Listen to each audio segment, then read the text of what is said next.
Hello everyone, कैसे हैं आप सब। तो आज मैं आपके साथ एक बहुत अच्छा डीआईवाई शेयर करने वाली हूँ। तो जब मैं राशन लेकर आई थी ना, तो राशन में ये इतने सारे बॉक्सेस निकले। सामान तो मैंने भर लिया अलग से, लेकिन इन बॉक्सेस को फिर मैंने फेंकने से पहले मैंने डिसाइड किया कि इनका कुछ बनाया जाए। और इनको बनाने के लिए मैंने यहाँ पर लिया है ये चौकोस का बॉक्स। चौकोस के 4 बॉक्स एक जैसे हो गए थे, तो इन्हीं के साथ मैं करने वाली हूँ डीआईवाई। तो इनको पहले मैंने इस तरह से कट कर लिया, मतलब ऊपर की तरफ करके एक जैसे एक बराबर कट करके इस तरह से कट कर लिया। आप देखिए कि मैंने जो पलट कर इस तरह से बराबर कट कर लिया। इससे क्या होगा, बराबर कट हो जाएंगे। और मैं इन बॉक्सेस को ही यूज़ इसलिए कर रही हूँ क्योंकि ये ऑलरेडी शेप में आए हुए हैं, मुझे अलग से ऐसे बॉक्स बनाने की ज़रूरत नहीं पड़ेगी। इनमें बस प्रॉफिट ये है, फ़ायदा ये है कि ये इस तरह से बने हुए हैं बॉक्स, तो इनका मतलब कुछ भी ऐसा अलग से हमें करना का ज़रूरत नहीं पड़ेगी। अब बचे हुए जो कट किए थे हमने, एक्स्ट्रा पेपर जो कट किया था, उसको भी मैंने इस तरह से निकाल लूँगी। और उसके बाद इनको भी, इनके सारे चारों बॉक्स के निकाल लिए और मैंने इसको इस तरह से ऊपर से लगा दूँगी ताकि ये थोड़ा सा स्ट्रॉन्ग हो जाए, मजबूत हो जाए। तो इन चारों ओर लगा दूँगी इस तरह से। और आप कोई भी ग्लू यूज़ कर सकते हैं, तो मेरे पास अभी यही अवेलेबल था तो मैंने इसी को यूज़ कर रही हूँ। आप चाहें तो फेविबॉन्ड का भी यूज़ कर सकते हैं, चाहें तो ग्लू गन की मदद से भी। ग्लू गन थोड़ा फास्ट जल्दी चिपका देता है, तो आपका जो मन हो वो उससे चिपका सकते हैं। और आप आई थिंक आपको देखकर समझ में आ रहा होगा कि मैंने किस तरह से इनको चिपका दिया। आपस में इस तरह से चारों को चिपका दिया और उसके बाद ऊपर से लगा दूँगी ये जो पेपर के कट किए थे, इन्हीं के पेपर को मैंने कट किया और इन्हीं को लगा दूँगी। तो इस तरह से ये थोड़ा सा मजबूत हो जाएगा, स्ट्रॉन्ग हो जाएगा। ज़्यादा स्ट्रॉन्ग करना है तो और हार्ड वाला पेपर भी लगा सकते हो आप, लेकिन मुझे ज़्यादा वो नहीं करना था, बस इसी का ही यूज़ करना था। और देखो, हम जब ऐसे बॉक्सेस को मिलते हैं तो हम ये सोच कर फेंक देते हैं ये हमारे किसी काम के नहीं है, लेकिन अगर हम थोड़ा सा उन पर वर्क करें तो ये बहुत अच्छी चीज़ें बनकर आ जाती हैं। और बहुत अच्छा स्टोरेज बॉक्स या कुछ भी, किसी भी तरह का आप सामान रख सकते हैं, तो ये बहुत अच्छा बॉक्स बनने वाला है। तो आप वीडियो को बिल्कुल भी स्किप मत करिएगा और देखते रहिएगा। तो अब इसके बाद मैंने यहाँ पर लिया है ब्लैक कलर का चार्ट पेपर। आप कोई भी कलर, कोई भी वॉलपेपर भी ले सकते हैं। तो मेरे पास चार्ट पेपर था तो मैंने चार्ट पेपर का ही यूज़ करी हूँ, क्योंकि आपको पता ही है कि मेरे 2 बच्चे हैं, तो उस वजह से मेरे पास स्टेशनरी की चीज़ें बहुत सारी मिल जाएंगी। और उसके बाद मैं इस तरह से कवर कर दूँगी। और आप यहाँ पर गिफ्ट रैप पेपर भी यूज़ कर सकते हैं, और बहुत सारे पेपर्स होते हैं जो आप यूज़ कर सकते हैं, जो आपका मन करे। लेकिन मैं यहाँ पर चार्ट पेपर इसलिए यूज़ कर रही हूँ क्योंकि चार्ट पेपर थोड़ा सा हार्ड होता है। ये वाला पेपर जो थोड़ा सा हार्ड होता है, तो जो बॉक्स है वो थोड़ा सॉफ्ट है, तो उस वजह से ये पेपर साथ में जब चिपकेगा तो थोड़ा हार्ड हो जाएगा, बराबर हो जाएगा, मतलब इक्वल, थोड़ा हार्ड प्रोडक्ट बनकर रेडी हो जाएगा। तो इस तरह से मैंने कवर कर दिया और एकदम मजबूत सा बन गया है। तो आगे क्या करने वाली हूँ उसके लिए आप बने रहिएगा, कंटिन्यू रहिएगा। और उसके बाद एक और कार्डबोर्ड इस तरह से लेना है, इस तरह से, आप समझ में आ रहा होगा आई थिंक आपको। और इस तरह से लेना है और उसके बाद इसको भी कवर कर देंगे पेपर से। और पेपर से कवर करने के बाद इसको इस तरह से लगा देंगे, वापस चिपका देंगे। फेविक ग्लू कुछ भी यूज कर सकते हैं, जैसा कि मैंने आपको पहले भी बताया कि कुछ भी यूज कर सकते हैं।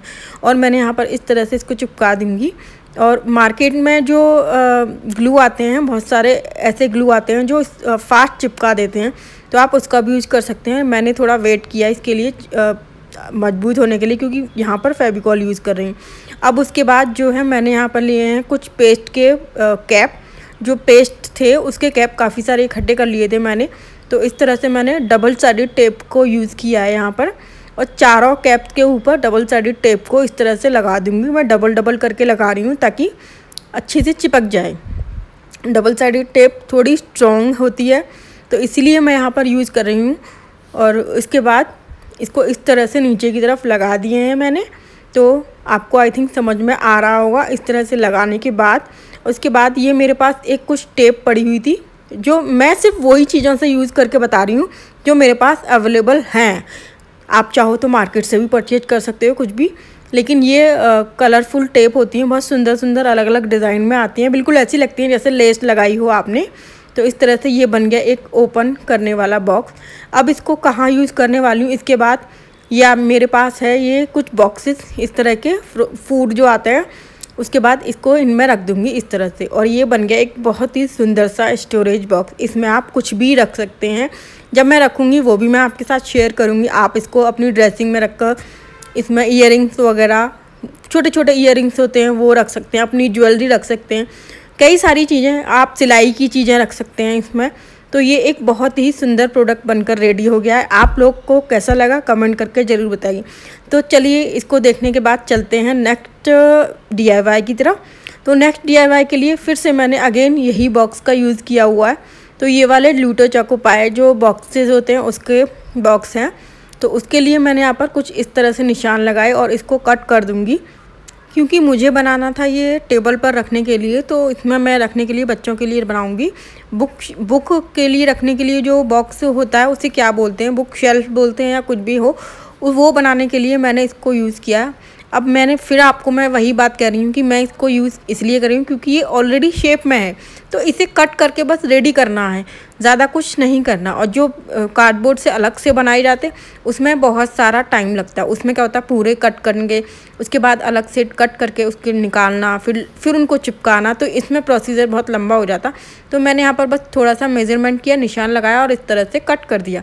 तो आपको समझ में आ गया होगा, इस तरह से कट करना है, दोनों को आपस में इस तरह से चिपका देना है। और सेम उसी प्रोसीजर से मैंने इसको भी एक्स्ट्रा पेपर जो भी था उसको उससे चिपका दिया। और उसके बाद ये कुछ इस तरह से दिखने लगा है ऊपर से कवर करने के बाद। तो अब उसके बाद मेरे पास ये कुछ गिफ्ट रैप पेपर थे। गिफ्ट रैप पेपर की मदद से मैं इसको पूरा कवर कर लूँगी। आप लोग जो कवर यूज़ करना चाहें वो कर लीजिएगा। तो इस तरह से मैंने इसको कवर कर दिया और ये बहुत ही सुंदर सा बुक शेल्फ कह लो या बुक रखने के लिए कुछ भी कह लो, ये एक रेडी हो गया बहुत अच्छा सा ऑर्गेनाइज़र। तो नोटबुक्स वगैरह, मेरे बच्चे क्या होता है कि जहाँ पर डेस्कटॉप रखा रहता है वहाँ पर बुक्स वगैरह वो ऐसे ही रख देते हैं। तो अब ये रखा होगा तो वो नोटबुक्स वगैरह इसी के अंदर रख देंगे। और अब ये कुछ A4 साइज शीट हैं, इनको मैं कट करके अंदर की तरफ लगाऊंगी इनकी शेप में, क्योंकि अंदर से इनका कलर मतलब अच्छा नहीं दिख रहा है। तो इनको अंदर से भी इसी तरह से कवर कर दूंगी, तो अंदर की तरफ लगा दूंगी और ये बहुत सुंदर सा DIY बनकर रेडी हो गया। तो कौन सा वाला DIY आपको अच्छा लगा है बताइएगा ज़रूर।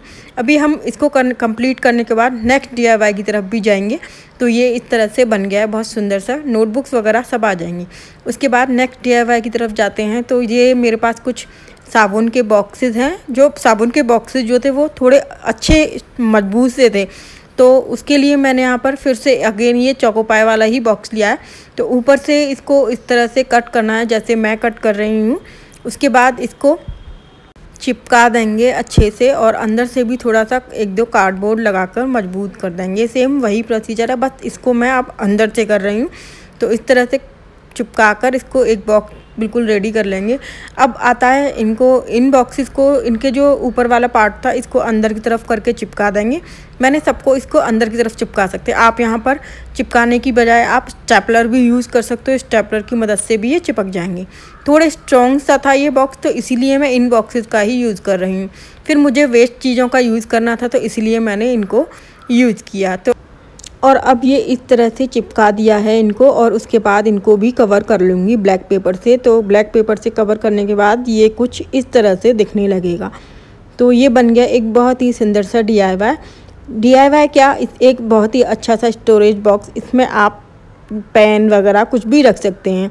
तो यहाँ पर अगेन मैं इसको टेप की मदद से, कलरफुल जो टेप आती हैं वो मार्केट में आराम से मिल जाती हैं, उसकी मदद से मैं इसको थोड़ा सा डेकोरेट कर दूंगी, ऊपर की तरफ से लगा दूंगी इस तरह से। और ये बन गया एक बहुत ही सुंदर सा स्टोरेज बॉक्स। छोटी छोटी चीज़ें हम रख सकते हैं, जैसे कि मेरे बच्चे पढ़ने वाले हैं तो उनके लिए बहुत यूज़फुल रहेगा ये। उसमें पेन वगैरह रखना या कोई भी चीज़ें ढूंढते हैं, वो इधर गिर गया उधर गिर गया, तो उसके लिए ये बहुत अच्छा स्टोरेज बॉक्स है। मैं यहाँ पर इनको यूज़ करके भी मैं आपको दिखाऊँगी।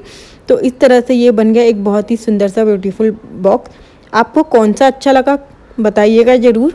और ऑर्गेनाइज़र बनाने के बाद अब बारी आती है इनको अरेंज करने की। तो अरेंज करने के लिए देखो, मैं पहले भी कह रही थी कि बच्चे इस तरह से फैला देते हैं सामान, तो कहीं ग्लू स्टिक, कहीं कुछ, और बच्चे ढूंढते रहते हैं, नहीं मिलती उनको। तो इसीलिए मैंने ये ऑर्गेनाइज़र बनाई। तो सबसे पहले मैं उस जगह को क्लीन कर लूँगी जहाँ पर मुझे ऑर्गेनाइज़ करना है, क्योंकि इस तरह से करने से आपको क्या होगा कि थोड़ा सा आपको क्लीन रहेगा घर और इस तरह से ऑर्गेनाइज भी रहने लगेगा। तो जब आरव मेरे बेटा जो है वो जब भी कलर पेन को ढूंढता है तो उसको मिलते नहीं हैं कि ब्लैक कहाँ है ब्लू कहाँ है, तो मैंने तीनों को अलग अलग डिवाइड कर दिया, ब्लैक को ब्लैक की जगह, ब्लू को ब्लू की जगह, और उसके बाद तीसरे में रख दिए मैंने एक्स्ट्रा पेन, जो जैसे हाइलाइटर हुआ या कलर पेन हुए या फिर रेड पेन हुआ, रेड पेन की भी ज़रूरत पड़ती है, तो इस तरह से रख दिया। और इसमें पेंसिल बॉक्स में कलर्स रहते हैं, जो जब वो पढ़ाई कर रहा होता है या ट्यूशन कर रहा होता है, ट्यूशन ऑनलाइन करता है, तो इस वजह से उस समय उसको ये सब चीज़ें की ज़रूरत पड़ती है। तो इस तरह से ऑर्गेनाइज़ करने के बाद ये कितना अच्छा लग रहा है ना, और सब कुछ इसमें आराम से दिख रहा है, रेड कलर अलग, ब्लू अलग, ब्लैक अलग, सारे पेन कलर सब कुछ साफ साफ नज़र आ रहे हैं। अब सेम इसी तरह से मैंने इसको भी ऑर्गेनाइज़ किया कि इसमें जो भी प्रिंट आउट्स वगैरह जो निकालते हैं तो उनको भी ये इसी तरह से पड़े छोड़ देते हैं, तो इस तरह से पड़े नहीं छोड़ेंगे। और अब इस ऑर्गेनाइज के करने के बाद इसमें लगा के रख देंगे। और अब बारी आती है इस वाले ऑर्गेनाइज़र की। तो इस ऑर्गेनाइज़र को मैंने बहुत सोचा समझा, फिर उसके बाद मैंने डिसाइड किया कि इसको मैं अपनी ड्रेसिंग के लिए बनाऊंगी। तो ड्रेसिंग में ऑर्गेनाइज़र के लिए इसलिए ज़रूरत पड़ी मुझे क्योंकि जब भी मैं कहीं जाती थी तो ईयरिंग मुझे नहीं मिल पाते थे, कभी कोई कहीं होता था, कहीं कोई होता था। तो इस तरह से मैंने इनको अलग अलग ऑर्गेनाइज़ कर दिया, ईयरिंग्स को अलग अलग, ब्लैक का कलेक्शन एक कर दिया, ब्लू का कलेक्शन, मतलब जो भी कलरफुल थे, ऑक्सीडाइज जो ज्वेलरी थी उनको अलग कर दी, और इस तरह से मैंने अलग अलग 4 पार्ट में डिवाइड कर दिए। तो बहुत सुंदर ऑर्गेनाइज़र बनकर रेडी हो गए हैं। आप इसका यूज़ सिलाई के सामान रखने में भी, जैसे लेस हुई, इलास्टिक हुई, बटन हुए या रील्स वगैरह जो होती हैं उनको रखने में भी काम यूज़ कर सकते हैं। लेकिन अभी मुझे ड्रेसिंग के लिए ही ऑर्गेनाइज़ करने के लिए रखना था, तो इसीलिए मैंने इसको बनाया। और देखो इस तरह से ब्लैक और गोल्डन का कलेक्शन एक तरफ रख दिया, तो जब भी मुझे ढूंढना होगा तो मुझे एकदम आसानी से मिल जाएगी, ब्लैक और गोल्ड इसमें है। उसके बाद जो अलग कलेक्शन जाता है वो इसमें रख दिया मैंने कि उनको जब सर्च करना पड़ेगा तो इस तरह से इसमें मिल जाएंगी, खोने की मतलब इधर उधर नहीं मिलेंगी, आपको ढूंढने की ज़रूरत नहीं पड़ेगी। और इस तरह के जो ऑक्सीडाइज ज्वेलरी कहते हैं शायद इनको, तो वो एक तरफ कर दिए। और कुछ अलग कलर के जो होते हैं वो आराम से मिल जाएंगे, मतलब एक साथ मिक्स नहीं होंगे, एक बॉक्स में भर देती तो उनको ढूंढना पड़ता। और ये मेरे कुछ ऐसी ज्वेलरी है जो मुझे अच्छी लगती है, जिसको मैं कभी भी किसी भी टाइम पहन सकती हूँ, तो इनको मैं अपनी ड्रेसिंग में ही रखती हूँ। बाकी ज्वेलरी जो होती है वो साइड में अलग रखी हुई होती है। तो ये था मेरा आज का वीडियो। पसंद आया तो लाइक शेयर सब्सक्राइब जरूर करिएगा, और चैनल पर नए हैं तो सब्सक्राइब जरूर करिएगा। फिर मिलते हैं एक नई वीडियो के साथ। तीनों ऑर्गेनाइजर में से सबसे अच्छा ऑर्गेनाइजर कौन सा लगा ज़रूर बताइएगा। फिर मिलते हैं एक नई वीडियो के साथ, तब तक के लिए बाय।